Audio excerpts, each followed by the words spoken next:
Hi, everyone. Judge Andrew Napolitano here for Judging Freedom. Today is Tuesday, September 9th, 2025. Max Blumenthal will be with us in just a moment on Rubio's gunboat diplomacy and Trump's negotiation duplicity. But first, this. My friends, if you care about your liberty and your right to control your own future, you need to hear about this. From October 10th to 12th, Mikkel Thorpe, host of the Expat Money Show, is bringing together top experts from around the world for the Expat Money Online Summit, and it's completely free to attend. You'll learn how to legally protect your wealth, secure second residences and citizenships, reduce your tax burden, and own property abroad, all to safeguard your freedom. This year's focus is on Latin America, where opportunity is booming. Argentina is shifting to free markets. El Salvador is undergoing a dramatic transformation, and Panama and Paraguay are offering simple residency programs. A Plan B is no longer optional, it's essential. Reserve your free ticket at expatmoneysummit.com. And if you want VIP access with special perks, including lifetime replay access and exclusive VIP panels, use promo code JUDGE for 20% off your upgrade. That's expatmoneysummit.com, promo code JUDGE. Max, welcome here, my dear friend. Thank you for spending time with us. Bear with me for a second, a little StreamYard issue. There we are.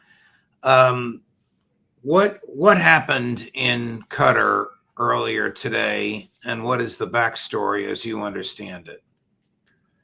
Israel, with the green light of the Zionist-controlled Trump administration, attempted to assassinate the entire Hamas negotiating team after they were lured into a trap by Donald Trump, who presented a 100-word Israeli-composed ceasefire proposal and warned Hamas of the consequences if they did not accept it, pushing them to send their negotiating team to Doha, getting them in target range for the Israelis. The entire U.S.-controlled, multi-layered anti-aircraft defenses of Qatar stood down and allowed Israeli aircraft to enter the airspace to attempt to assassinate the Hamas negotiating team.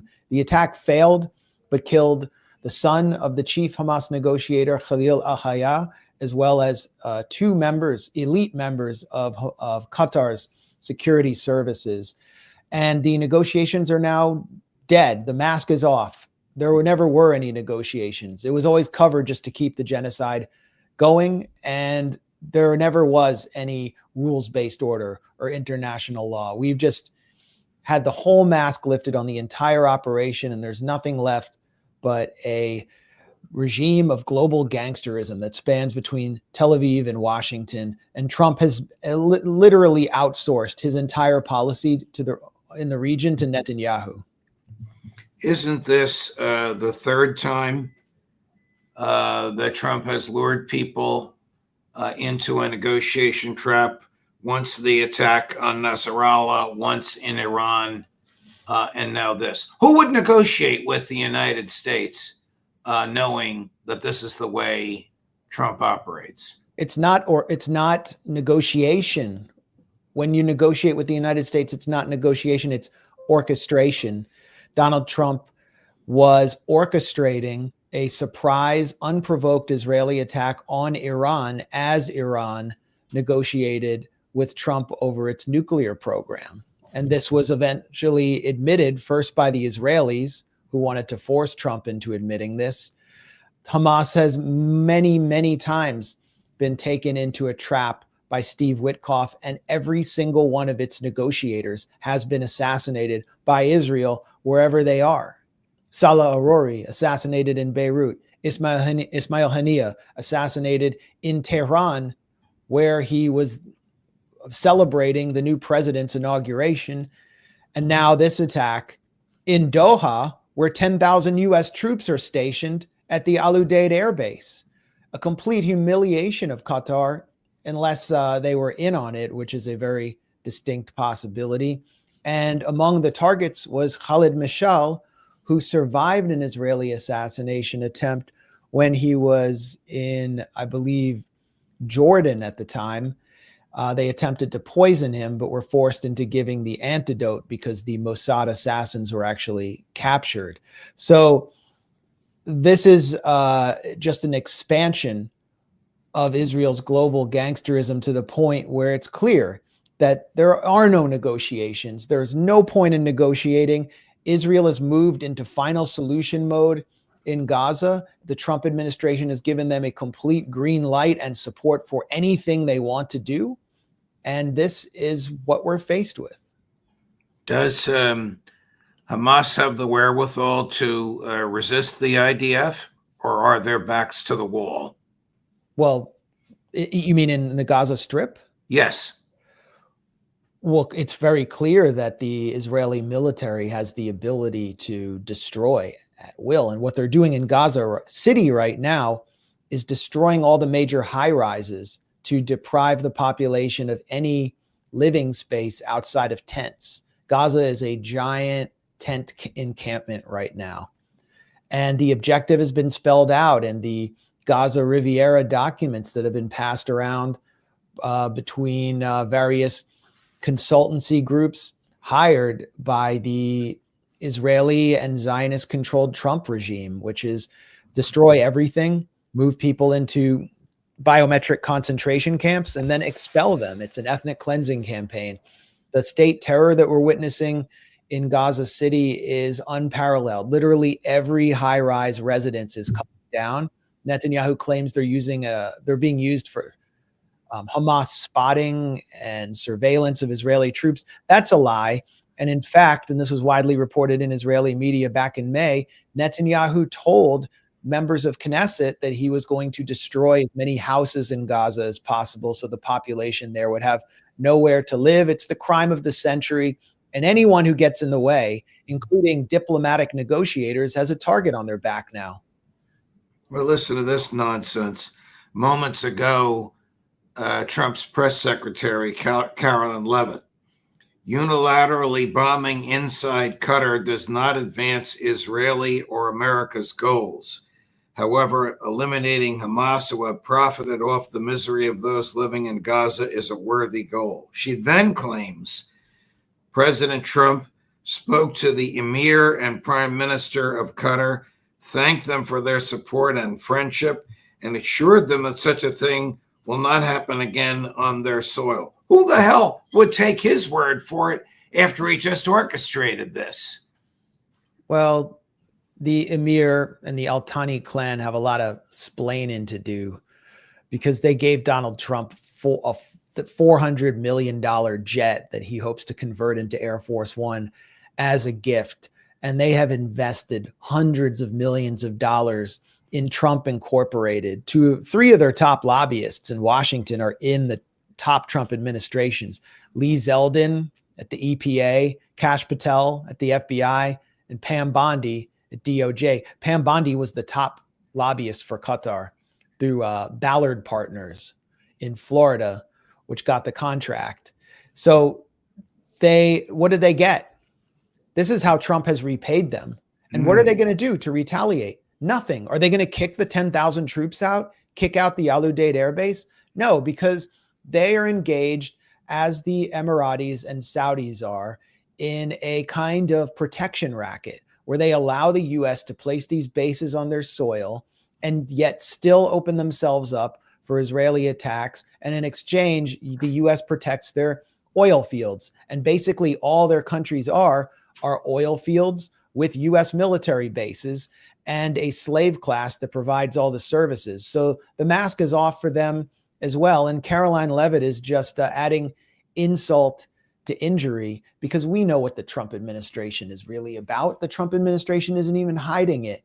It's just what we've been living through since Trump's reelection is the ultimate mask off moment. On Trump's top 100 accomplishments, there's a separate section called Fighting Anti-Semitism and Supporting Israel.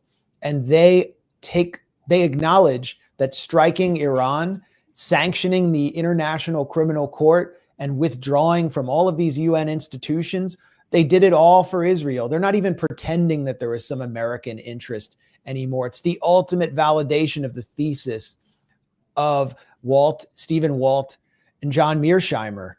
It's right there. The mask is off. You mentioned earlier that the peace proposal was 100 words. I mean, that's a joke. Shouldn't it have been more like 100 pages? Isn't there a tremendous amount of detail to go through? Did Trump himself write this thing if it's 100 words? Well, again, it's another mask off moment, because these kind of phony negotiations have been going on since Madrid in 1991.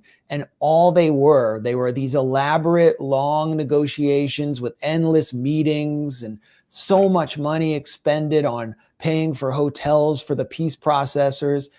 And all they were doing was buying time for Israel to put more facts on the ground and tighten its occupation, build walls, settlements, steal Palestinian land. And what Israel would never do is propose borders or any finality to these negotiations. They just would kick the can down the road, and every administration would just go along with it and pretend that Israel supported peace. And then Israel would get to go around the world saying, we support peace, but we don't have a partner on the other side.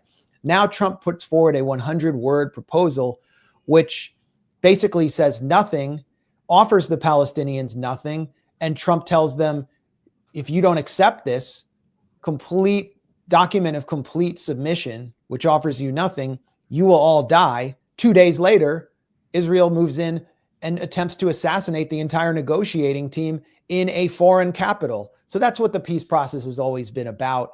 And now we can see very clearly what the real dynamic between Israel, the U.S., and the Palestinians are. And the U.S. is not an honest broker. It is not just Israel's lawyer.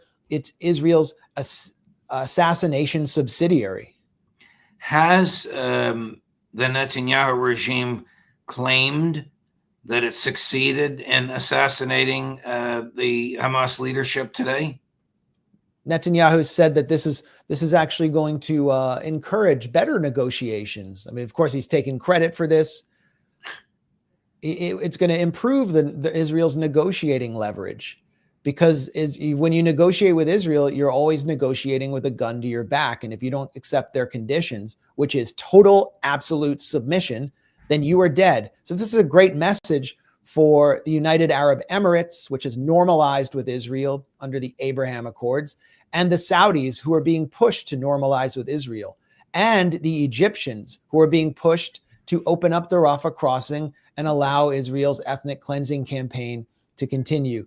There will never be peace with Israel if you want any sovereignty for your country at all.